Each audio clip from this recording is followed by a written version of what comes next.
I got so much motherfucking design on right now. Break it down, bring it back, make it clap. I got 3 Assalamualaikum warahmatullahi wabarakatuh. Perkenalkan, saya Nurlingga Ibrahim dengan NIM 222020388620817 dari kelas PAI 2D. Di sini saya akan menjelaskan tentang pengembangan kecakapan dalam pembelajaran dengan dosen pengampu Bapak Dr. Usman SAG MAG. Berbicara mengenai pengembangan kecakapan dalam pembelajaran tidak terlepas dari dunia pendidikan, karena pendidikan merupakan sebuah wadah untuk membentuk dan mengembangkan potensi dan keterampilan peserta didik. Nah, pada video kali ini saya akan menjelaskan tentang pengembangan kecakapan dalam pembelajaran bagi setiap peserta didik agar mereka mampu mengembangkan potensi dan keterampilannya untuk menjadi manusia seutuhnya. Nah, sebelum melangkah lebih jauh, terlebih dahulu kita harus ketahui tentang apa sih yang dimaksud dengan pengembangan dan kecakapan. Nah, yang pertama yang akan kita bahas adalah pengertian dari pengembangan. Pengembangan adalah suatu usaha untuk meningkatkan kemampuan teknis, teoritis, konseptual, dan moral sesuai dengan kebutuhan melalui pendidikan dan latihan. Kemudian ada beberapa pendapat para ahli mengenai definisi dari pengembangan. Yang pertama, pendapat dari Profesor Dr. Haji Muhammad Arifin.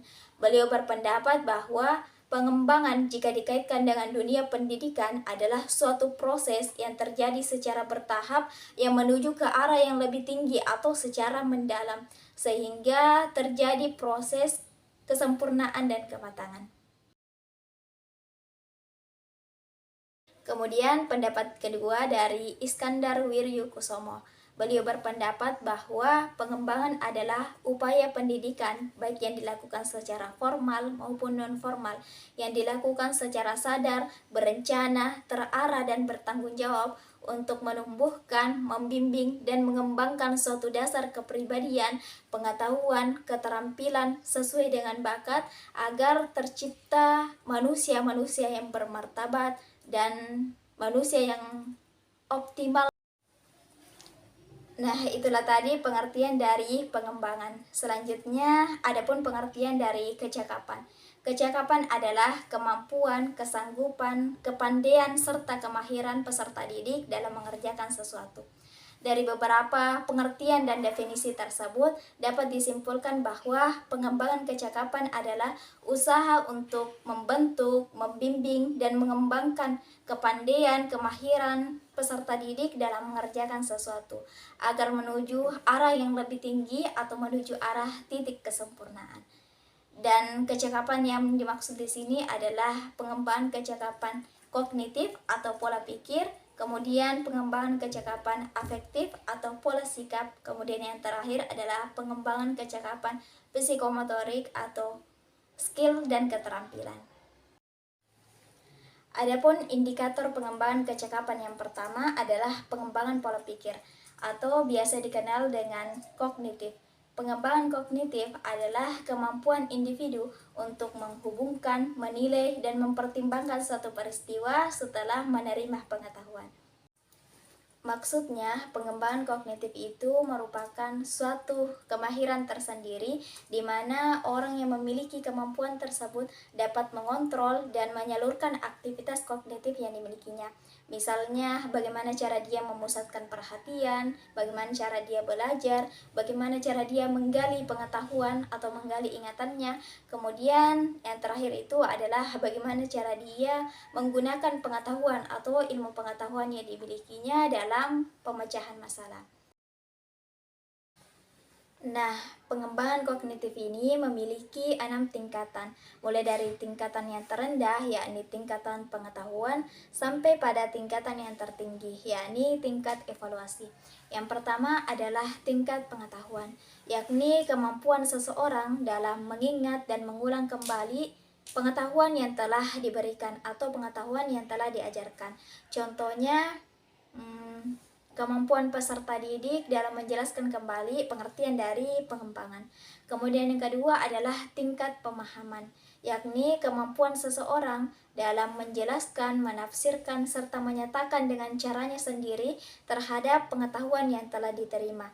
Misalnya seperti kemampuan peserta didik dalam menjelaskan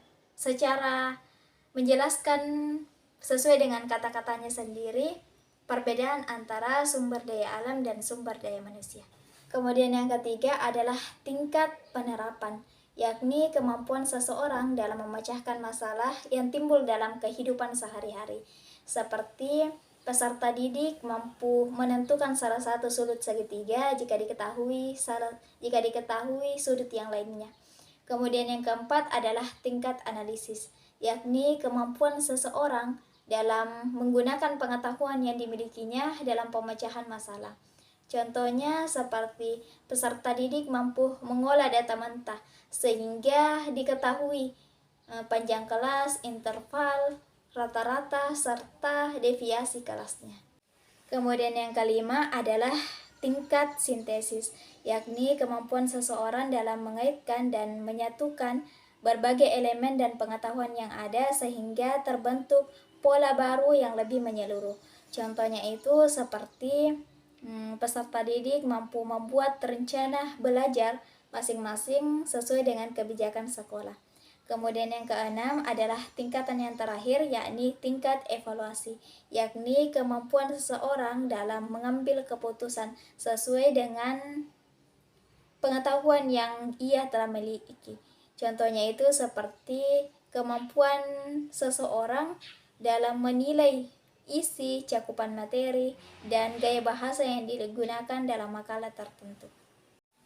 Pembinaan pola pikir atau kognitif ini merupakan pembinaan kecerdasan yang luas dan mendalam, karena merupakan penjabaran dari sifat Rasulullah SAW, yakni sifat fatanah. Karena orang yang memiliki sifat fatanah tidak hanya cerdas, tapi juga arif bijaksana dalam bertindak dan berpikir. Sebab sikap tersebut mampu menangkap hakikat dan gejala yang terjadi di sekitar, kemudian menjadikannya sebagai kesimpulan, sebagai pengalaman dan pelajaran yang berharga. Kemudian adapun indikator kedua dari pengembangan kecakapan, yakni pengembangan sikap atau pengembangan afektif.